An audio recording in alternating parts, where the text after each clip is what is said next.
There's a pattern. As it turns out, all the great and inspiring leaders and organizations in the world, whether it's Apple or Martin Luther King or the Wright brothers, they all think, act, and communicate the exact same way, and it's the complete opposite to everyone else.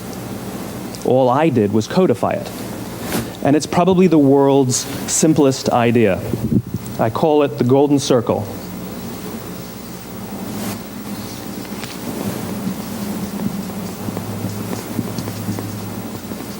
Why, how, what? This little idea explains why some organizations and some leaders are able to inspire where others aren't. Let me define the terms really quickly. Every single person, every single organization on the planet knows what they do, 100%. Some know how they do it, whether you call it your differentiating value proposition or your proprietary process or your USP. But very, very few people or organizations know why they do what they do. And by why, I don't mean to make a profit. That's a result. It's always a result. By why, I mean what's your purpose? What's your cause? What's your belief? Why does your organization exist? Why do you get out of bed in the morning? And why should anyone care? Well, as a result, the way we think, the way we act, the way we communicate is from the outside in. It's obvious. We go from the clearest thing to the fuzziest thing. But the inspired leaders and the inspired organizations, regardless of their size, regardless of their industry, all think, act, and communicate from the inside out. Sometimes you can give somebody all the facts and your figures and they say, I know what all the facts and details say, but it just doesn't feel right. Why would we use that verb? It doesn't feel right. Because the part of the brain that controls decision-making doesn't control language. And the best we can muster up is, I don't know, it just doesn't feel right.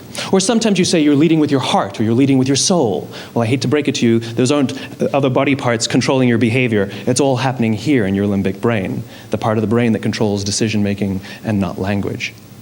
But if you don't know why you do what you do, and people respond to why you do what you do, then how will you ever get people to vote for you or buy something from you, or more importantly, be loyal and want to be a part of what it is that you do?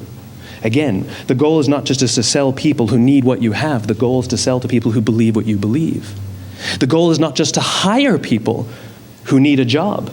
It's to hire people who believe what you believe.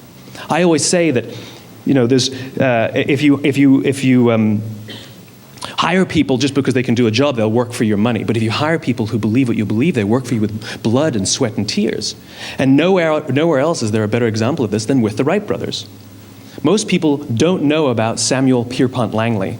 And back in the early 20th century, the pursuit of powered man flight was like the .com of the day. Everybody was trying it. And Samuel Pierpont Langley had what we assume to be the recipe for success. I mean, even now, you ask people, why did your product or why did your company fail? And people always give you the same permutation of the same three things. Undercapitalized, the wrong people, bad market conditions. It's always the same three things. So let's explore that. Samuel Pierpont Langley was given $50,000 by the War Department to figure out this flying machine. Money was no problem. He held a seat at Harvard and worked at the Smithsonian and was extremely well connected. He knew all the big minds of the day. He hired the best minds money could find, and the market conditions were fantastic. The New York Times followed him around everywhere, and everyone was rooting for Langley. And how come we've never heard of Samuel Pierpont Langley? A few hundred miles away in Dayton, Ohio, Orville and Wilbur Wright.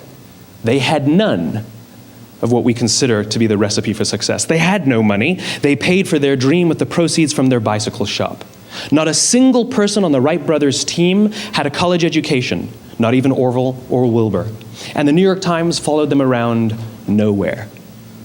The difference was Orville and Wilbur were driven by a cause, by a purpose, by a belief. They believed that if they could figure out this flying machine, it'll change the course of the world.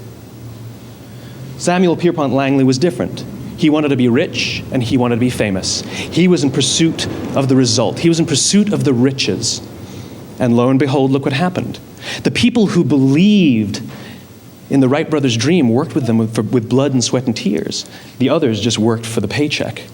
And they tell stories of how every time the Wright brothers went out, they would have to take 5 sets of parts because that's how many times they would crash before they came in for supper. And eventually, on December 17th, 1903, the Wright brothers took flight. And no one was there to even experience it. We found out about it a few days later. And further proof that Langley was motivated by the wrong thing, the day the Wright brothers took flight, he quit. He could have said, "That's an amazing discovery, guys, and I will improve upon your technology." But he didn't. He wasn't first. He didn't get rich. He didn't get famous. So he quit. People don't buy what you do, they buy why you do it. And if you talk about what you believe, you will attract those who believe what you believe. If you want to see a video of a young Les Brown that's fire, check out the video right there next to me. I think you'll enjoy it. Continue to believe, and I'll see you there. It's hard changing your life. It was hard when just over 3 years ago, in the Penobscot building in Detroit, Michigan,